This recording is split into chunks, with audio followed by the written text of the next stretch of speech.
Friends, welcome to next class of chapter 2। आज हम दो टॉपिक करेंगे। एक तो तीनों टाइप के जो मिक्सचर हैं, solution, suspension and colloidal solution, उनकी प्रॉपर्टीज को हम कंपेयर करेंगे, डिफरेंस लिखेंगे उसमें। और दूसरा, हम कोलाइडल सॉल्यूशंस और उसके टाइप्स के बारे में पढ़ेंगे। ठीक है। नेक्स्ट एक तरह से जो इससे पहले वाली क्लास थी उसमें आपने homogeneous mixture and heterogeneous mixture के बारे में पढ़ा था। ठीक है। अब हम पढ़ते हैं solution, suspension and colloidal solution के बारे में। अगर आपको इनके एग्जांपल याद है तो इनकी प्रॉपर्टीज आप आसानी से याद कर सकते हैं। सॉल्यूशन का एग्जांपल है वाटर, उसके अंदर थोड़ा सा हमने सॉल्ट डिसॉल्व कर रखा है। इस तरह के जो भी मिक्सचर हैं उनको हम सॉल्यूशन कहते हैं। वाटर के अंदर सॉल्ट, वाटर के अंदर शुगर, इस तरह के जो सॉल्यूशन है they are known as solution. ठीक है। तो आप इसकी सारी प्रॉपर्टीज लिख भी सकते हो। ये ट्रांसपेरेंट होते हैं, इनमें पार्टिकल का साइज बहुत छोटा होता है, इस तरह से होमोजीनियस होते हैं। दूसरे हैं सस्पेंशन, जिसमें पार्टिकल का साइज बहुत बड़ा होता है, जैसे सैंड इन वाटर।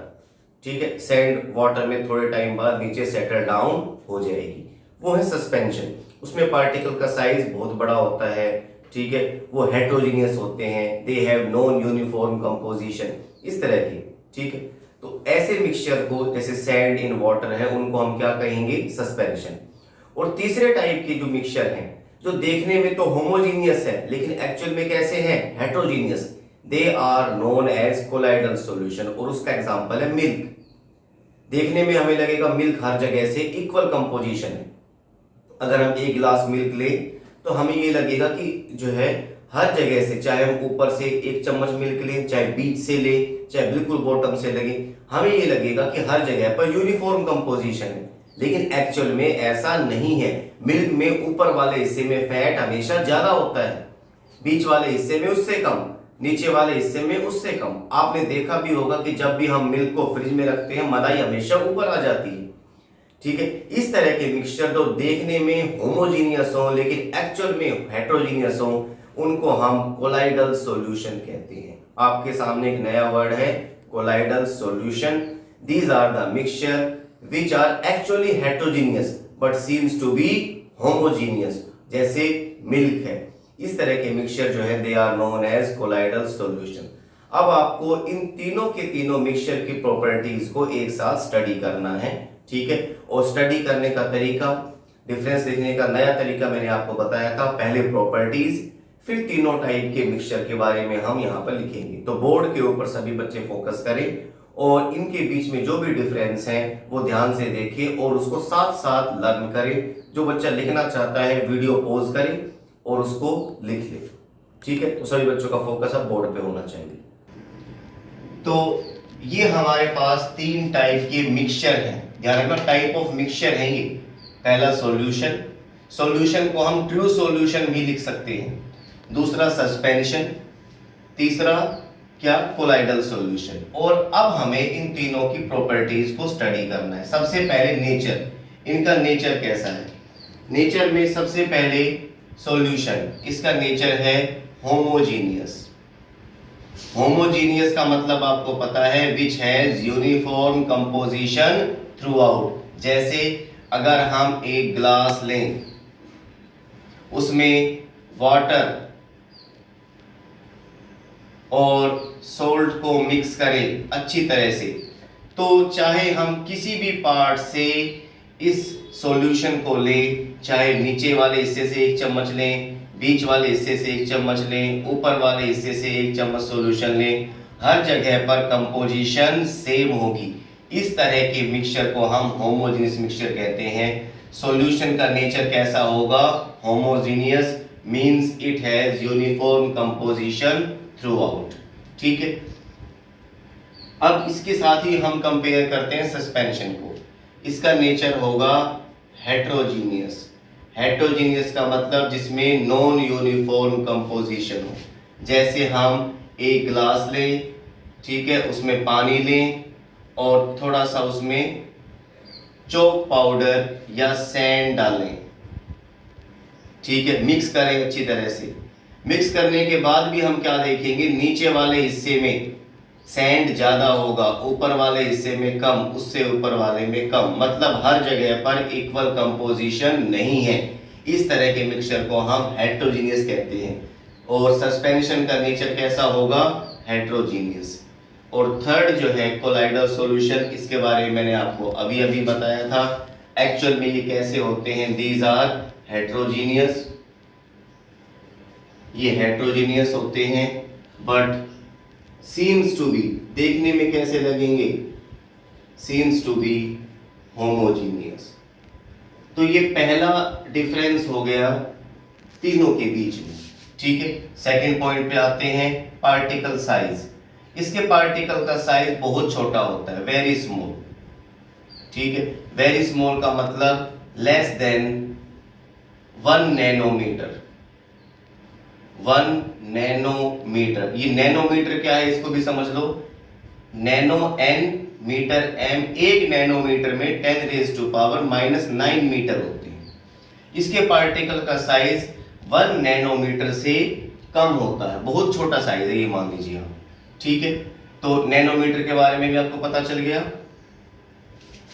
इसके बाद सस्पेंशन के पार्टिकल का size more than 100 nanometre, 100 nanometre से बड़ा होता है। और कोलाइडल सॉल्यूशन के पार्टिकल का साइज बिटवीन 1 नैनोमीटर से 100 नैनोमीटर के बीच होता है, ठीक है। तो दूसरा डिफरेंस पार्टिकल साइज को लेकर हो गया। थर्ड, पार्टिकल की विजिबिलिटी। इसके पार्टिकल्स इतने छोटे होते हैं कि उनको हम नेक्ड आई तो क्या, माइक्रोस्कोप से भी नहीं देख सकते, किसी भी तरह से नहीं देख सकते। इसके पार्टिकल के साइज जो है बड़ा होता है, they can be seen by naked eye, उनको हम आसानी से नेक्ड आई से देख सकते हैं। और कोलाइडल पार्टिकल, इनके पार्टिकल का साइज इंटरमीडिएट होता है, ठीक है। इनको हम can not be seen by naked eye, इसको हम नेक्ड आई से तो नहीं देख सकते, but can be seen by microscope, microscope से हम इनको आसानी से देख सकते हैं। अगर हम मिल्क की एक ड्रॉप को माइक्रोस्कोप में देखें तो हमें उसमें साफ साफ दिख जाएगा वाटर कहाँ पर है, प्रोटीन कहाँ पर है, फैट कहाँ पर है, ठीक है। तो इसके पार्टिकल्स को हम आसानी से देख सकते हैं with the help of microscope. Stability, stability का मतलब है अगर हम ये जो मिक्सचर है उनको अनडिस्टर्ब्ड रखें, बिना हिलाए डुलाए रखें तो क्या होगा, ठीक है। इसका पार्टिकल जो है वो ऐसे के ऐसे रहेंगे, दे आर स्टेबल। मतलब क्या है, अगर हमने ग्लास लिया, उसमें हमने सॉल्ट लिया और वाटर में उसको डिसॉल्व किया, ठीक है, आधे घंटे बाद, 1 घंटे बाद, 2 घंटे बाद भी नीचे सॉल्ट जो है वो डिपॉजिट नहीं होगा, अंदर ही डिसॉल्व रहेगा। इस तरह की एक तरह से मिक्सचर को हम क्या कहेंगे कि वो स्टेबल है। सस्पेंशन जो है इट इज अनस्टेबल। अनस्टेबल का मतलब हमने एक ग्लास लिया और उसमें वाटर के अंदर थोड़ा सा सैंड डिसॉल्व किया, डिसॉल्व करने की कोशिश की, थोड़े टाइम बाद हम क्या देखते हैं कि सैंड नीचे सेटल डाउन हो जाता है, इस तरह से। इसका मतलब ये अनस्टेबल है, ठीक है। और कोलाइडल ये स्टेबल होता है, इसके भी पार्टिकल नीचे सेटल डाउन नहीं होते, सस्पेंडेड रहते हैं। तो third next difference, fourth difference जो है वो क्या हुआ, स्टेबिलिटी को लेकर हुआ। फिल्टरेबिलिटी, अगर हम इनको छाने तो क्या होंगे, ठीक है। इसके पार्टिकल जो है वो फिल्टर पेपर से सेपरेट नहीं हो सकते। The particle can not be separated by filter paper. Filter paper इनके पार्टिकल को सेपरेट नहीं कर सकता, ठीक है, छन जाएंगे वो। ये नहीं है कि जैसे हमने इस तरह की एक फ्लास्क ली और उस पे हमने इस तरह की फ्लास्क ली, कोनिकल फ्लास्क, और यहाँ पर हमने फिल्टर पेपर लगा दिया, ठीक है, फिल्टर पेपर लगा दिया इस तरह से, और इसमें हमने बूंद बूंद करके क्या डाला, सॉल्यूशन डाला, सॉल्ट एंड वाटर, सॉल्यूशन डाल दिया इस तरह से हमने, ठीक है, बूंद बूंद कर, ड्रॉप बाय ड्रॉप। तो सारा का सारा सॉल्यूशन यहां से निकल जाएगा। ये नहीं होगा कि सॉल्ट के पार्टिकल यहीं फिल्टर पेपर पे बच जाए, ऐसा नहीं होगा।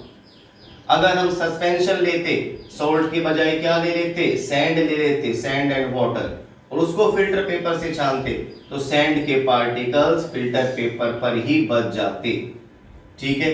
क्यों? क्योंकि उनके पार्टिकल का साइज इतना बड़ा है कि वो फिल्टर पेपर से पास आउट नहीं हो सकते। और अगर हम कोलाइडल सॉल्यूशन लेते, जैसे मिल्क वगैरह, उसके पार्टिकल भी फिल्टर पेपर से पास आउट हो जाते, ठीक है, फिल्टर पेपर उनको रोक नहीं सकता। तो ये डिफरेंस जो है फिल्टर एबिलिटी को लेकर हुआ कि कौन से पार्टिकल जो है वो फिल्टर पेपर द्वारा रोके जा सकते हैं और कौन से नहीं रोके जा सकते। फिल्टर एबिलिटी में सॉल्यूशन जो है उसके पार्टिकल्स जो है they can not be separated by filter paper, जबकि suspension particles can be separated by filter paper. और कोलाइडल सॉल्यूशन में इसके पार्टिकल भी फिल्टर पेपर सेपरेट नहीं कर सकता, can not be separated by filter paper. Effect of light, light इसमें से आसानी से पास आउट हो जाएगी, लाइट पासेस इजीली, आसानी से पास आउट हो जाएगी, ठीक है। सस्पेंशन में light can not pass, light pass नहीं हो सकती, ठीक है। इसमें से लाइट पास हो जाएगी, कोलाइडल सॉल्यूशन में से light can pass, and the path of light become visible, light का पाथ विजिबल हो जाएगा, आसानी से हमें दिख जाएगा कि लाइट किस तरह से आ रही है।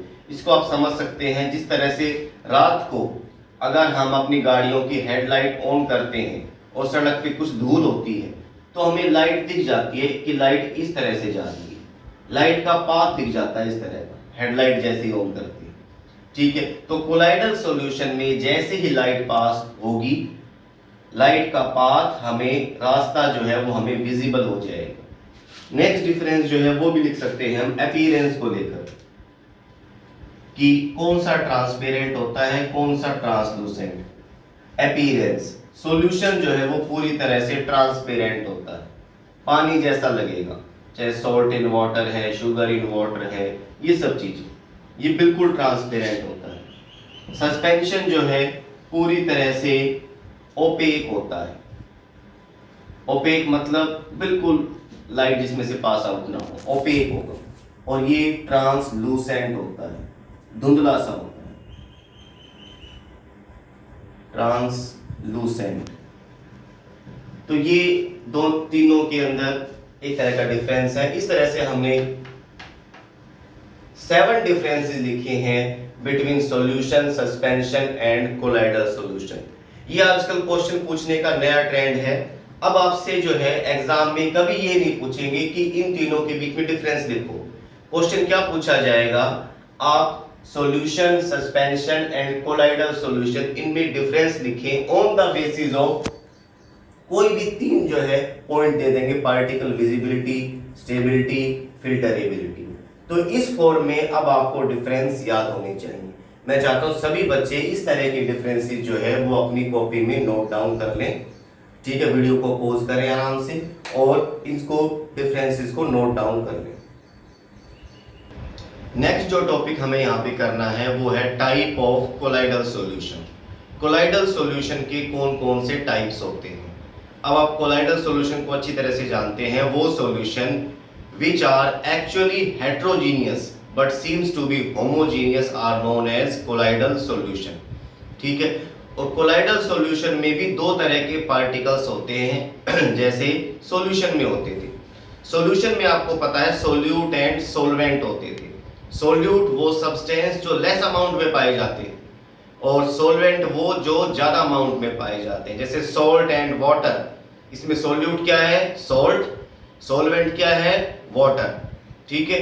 इसी तरह से कोलाइडल सॉल्यूशन में disperse phase and dispersing medium होते हैं। ये बात बिल्कुल ध्यान रखना, जो लेस अमाउंट में होते हैं वो है डिस्पर्ज फेज, और जो ज्यादा अमाउंट में होते हैं वो है डिस्पर्जिंग मीडियम।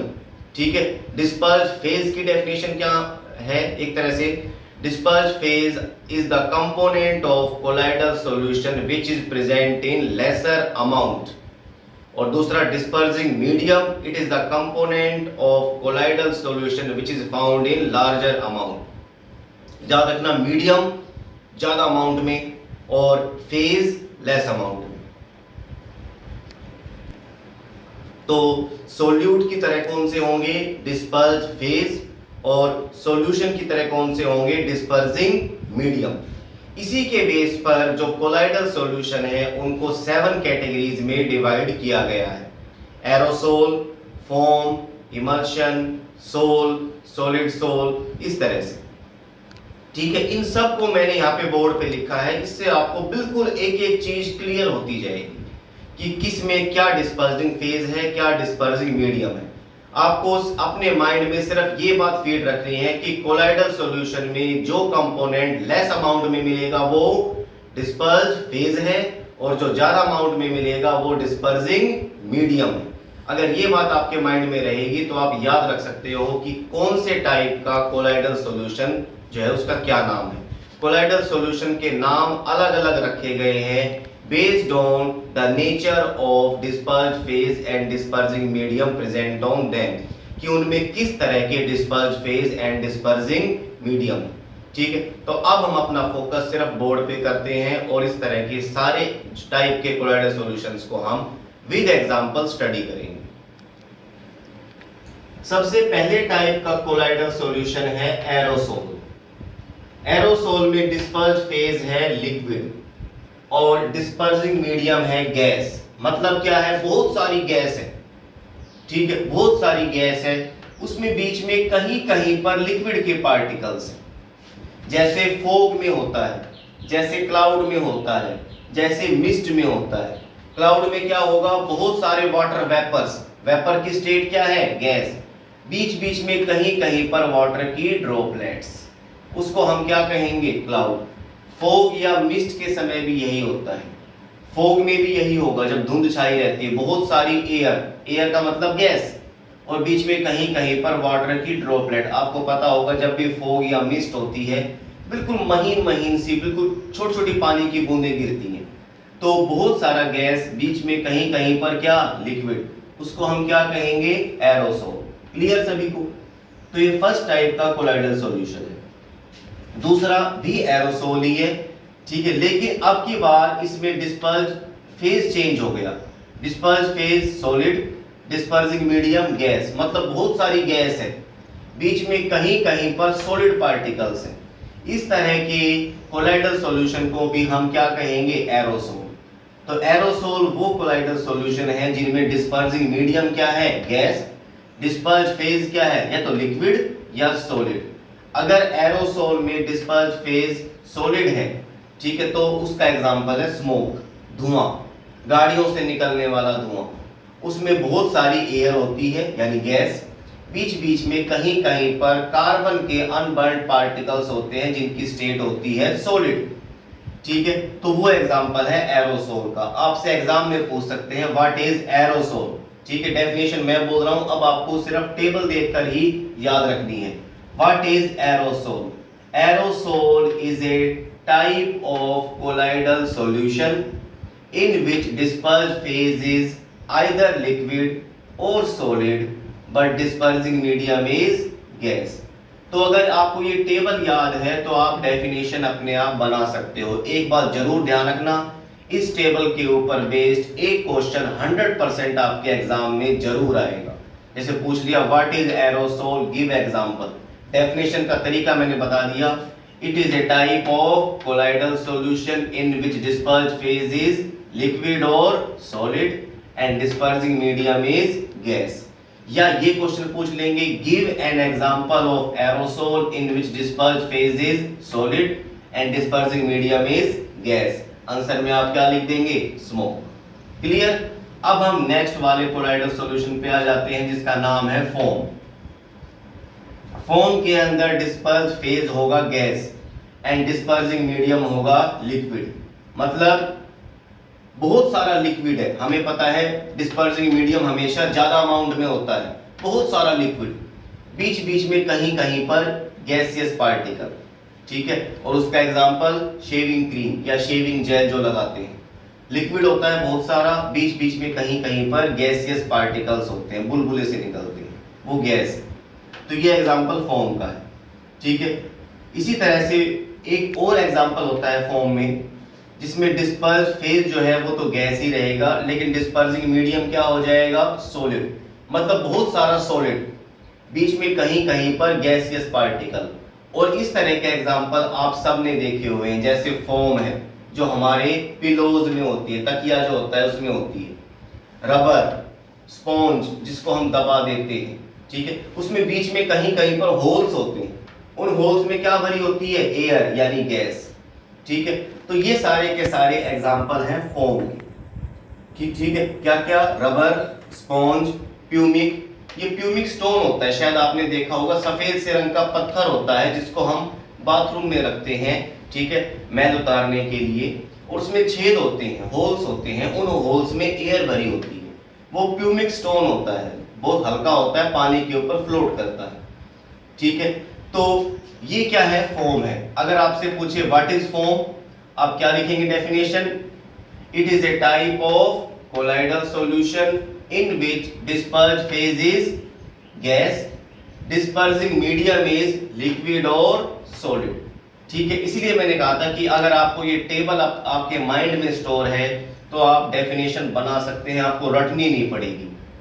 दोबारा से रिपीट कर रहा हूं मैं, व्हाट इज फोम, फोम की डेफिनेशन क्या होगी, it is a type of colloidal solution, ये पॉइंट हमने यहां से लिया, इन विच डिस्पर्स्ड फेज इज गैस, दोनों में गैस है, and dispersing medium is liquid और सॉलिड। एग्जांपल इनके आप लर्न कर सकते हैं, क्लियर, ठीक है। नेक्स्ट वाले पे आते हैं, थर्ड वाले पे, इमल्शन।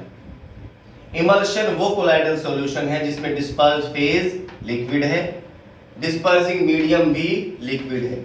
मतलब बहुत सारे लिक्विड के अंदर कोई दूसरा लिक्विड अगर हमने डिसॉल्व कर रखा है, जैसे मिल्क, आप कहोगे मिल्क में कौन कौन से दो लिक्विड हैं, मिल्क में भी दो लिक्विड चीजें होती हैं, water and fat.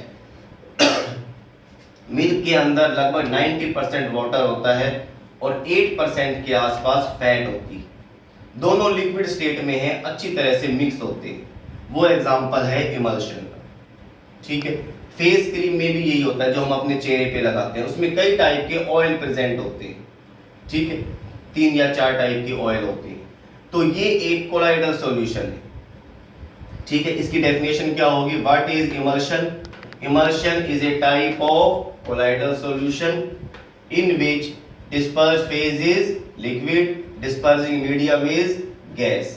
Example milk, face cream, ठीक है। ध्यान रखना इसमें हम वाटर एंड अल्कोहल नहीं लिख सकते क्योंकि वो कोलाइडल सॉल्यूशन नहीं है, वो तो सिर्फ सॉल्यूशन है, होमोजेनियस मिक्सचर है, ठीक है। मिल्क जो है वो इमल्शन है, इसमें दो लिक्विड चीजें मैंने कौन कौन सी बताई, 90% वाटर, 8% फैट। हम उन दोनों को अलग अलग कर सकते हैं, अगर हम तेजी के साथ चर्न करें, हिलाएं, तो फैट ऊपर आ जाएगा, वाटर कहां रह जाएगा, नीचे रह जाएगा। नेक्स्ट है सोल। सोल वो कोलाइडल सॉल्यूशन है जिसमें डिस्पर्स्ड फेज क्या है, सॉलिड, डिस्पर्सिंग मीडियम क्या है, लिक्विड। मतलब बहुत सारा लिक्विड, बीच बीच में कहीं कहीं पर सॉलिड पार्टिकल्स, ठीक है। लिक्विड बहुत सारा, बीच में कहीं कहीं पर सॉलिड पार्टिकल। और उसका एग्जांपल है milk of magnesia and mud. ये मिल्क ऑफ मैग्नीशिया मेरे ख्याल से हर एक बच्चों ने देखी हुई है, ये एक मेडिसिन है, दवाई है। जब भी हमें एसिडिटी होती है, ठीक है, तो हम डॉक्टर के पास जाते हैं या केमिस्ट के पास जाते हैं और एक दवाई आती है जिसका मोस्ट कॉमन नेम है डाइजीन, लिक्विड फॉर्म में होती है, पिंक से कलर की होती है, और वो दवाई हम लेकर आते हैं। उस दवाई के ऊपर, उस बोतल के ऊपर साफ लिखा होता है शेक वेल बिफोर यूज, उसको यूज करने से पहले अच्छी तरह से शेक करें। क्योंकि उस बोतल में हम क्या देखते हैं, ऊपर पानी पानी सा होता है और नीचे जो है वो सॉलिड चीजें जमा हो जाती है। वो एग्जाम्पल है सोल का। बहुत सारा लिक्विड है उसके अंदर, बीच बीच में कहीं कहीं पर क्या है, सॉलिड पार्टिकल्स है। जब हम उसको शेक करते हैं, हिलाते हैं, तो वो सॉलिड पार्टिकल्स भी उसमें थोड़े टाइम के लिए मिक्स हो जाते हैं। ठीक है, तो ये एग्जाम्पल है सोल का। ठीक है, what is sol? It is a type of colloidal solution in which dispersed phase is solid and dispersing medium is liquid. Example milk of magnesia and mud, मतलब कीचड़। नेक्स्ट है जेल। जेल एक type का colloidal solution है जिसमें disperse phase liquid and dispersing medium is solid, मतलब बहुत सारी सॉलिड चीजें, उसके बीच बीच में कहीं कहीं पर लिक्विड पार्टिकल्स प्रेजेंट हो। जैसे जेली में होता है, जेली आप सब ने खाई होगी, बड़ी पसंद होती है बच्चों को। ठीक है, चीज में भी ऐसा ही होता है, बटर में भी ऐसा ही होता है। चीज देखने में हमें सॉलिड लगता है, लेकिन उसके बीच बीच में कहीं कहीं पर लिक्विड पार्टिकल्स, फैट के पार्टिकल्स प्रेजेंट होते हैं। बटर भी हमें देखने में सॉलिड लगता है, लेकिन बीच बीच में कहीं कहीं पर लिक्विड पार्टिकल्स प्रेजेंट होते हैं। जेली भी सॉलिड होती है, लेकिन बीच बीच में कहीं कहीं पर लिक्विड पार्टिकल्स प्रेजेंट होते हैं। तो इसको हम क्या कहेंगे? Gel. Gel is a type of colloidal solution in which disperse phase is, gel पे आ जाए क्या, liquid, and dispersing medium is solid. Example ये लिख सकते हैं। नेक्स्ट है सॉलिड सोल। ये वो कोलाइडल सॉल्यूशन है जिसमें disperse phase and dispersing medium दोनों सॉलिड होते हैं। जैसे कलर्ड जेमस्टोन्स। ठीक है, कुछ लोग अपनी अंगूठियों के अंदर जो है कई तरह की चीजें पहनते हैं, नीलम है, पुखराज है, लाल लाल से रंग के पत्थर आपने देखे होंगे, हरे रंग के पत्थर देखे होंगे, नीले रंग के पत्थर हैं, वो जेमस्टोन्स हैं।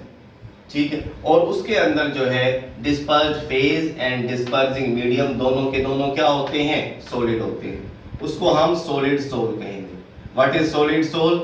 It is a type of colloidal solution in which dispersed phase is solid, dispersing medium is also solid. Example colored gemstone।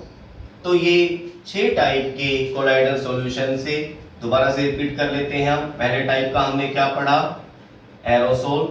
दूसरे टाइप का क्या पढ़ा हमने? फोम। तीसरे टाइप इमल्शन। चौथा सोल। पांचवा जेल। और छठे टाइप का कौन सा पढ़ा हमने? Solid sol. हर एक में क्या डिस्पर्स फेज है, क्या डिस्पर्सिंग मीडियम है, ये आपको पता होना चाहिए। ये अगर आपको पता है तो आप इसकी डेफिनेशन अपने आप बना सकते हैं। जैसे एग्जाम में कुछ भी पूछ दिया, व्हाट इज इमल्शन, ठीक है, आपको टेबल याद है, फटाफट आप डेफिनेशन बोल सकते हैं। Emulsion is a type of colloidal solution in which disperse phase is liquid and dispersing medium is also liquid. Example लिख सकते हैं। तो ये जो टेबल है इसके ऊपर बेस्ड एग्जाम में एक क्वेश्चन 100% आएगा। आपको एग्जांपल भी याद होनी चाहिए, डिस्पर्स फेज क्या है, डिस्पर्सिंग मीडियम क्या है, ये भी अच्छी तरह से पता होना चाहिए। तो इस तरह से हमने आज 2 टॉपिक पढ़े। अभी जो लेटेस्ट टॉपिक पढ़ा वो है टाइप ऑफ कोलाइडल सॉल्यूशन। मैं चाहता हूं कि आपके माइंड में ये टेबल इस तरह से फीड हो जाए जिस तरह कंप्यूटर में टेबल फीड हो जाती है। ठीक है, हर एक एग्जाम्पल कौन सा किसमें डिस्पर्स फेज है, कौन सा डिस्पर्सिंग मीडियम है, ये आपको लर्न होना चाहिए। ये टेबल सभी बच्चे अपनी नोटबुक में भी बनाएंगे और हर एक बच्चा मुझे सेंड करेगा, मैं देखूंगा कि किस किस बच्चे ने मुझे ये भेजी। और उससे जो पहले वाला टॉपिक था जिसमें हमने तीनों की प्रॉपर्टीज को, solution, colloidal solution and suspension, उनकी प्रॉपर्टीज को स्टडी किया था, वो भी आप अपनी नोटबुक में नोट करेंगे। इससे आपकी तैयारी बिल्कुल सिस्टमेटिक अच्छे तरीके से हो जाएगी। तो 2 मोस्ट इंपॉर्टेंट टॉपिक हमने पढ़े जो एग्जाम पॉइंट ऑफ व्यू से भी and knowledge point of view से भी, दोनों तरीकों से बहुत ज़्यादा इंपॉर्टेंट है। इन दोनों के दोनों टॉपिक को बिल्कुल आप अपने माइंड में फीड करेंगे कंप्यूटर की तरह। ठीक है, और इन चीज़ों को आप लर्न करें। Okay, thank you.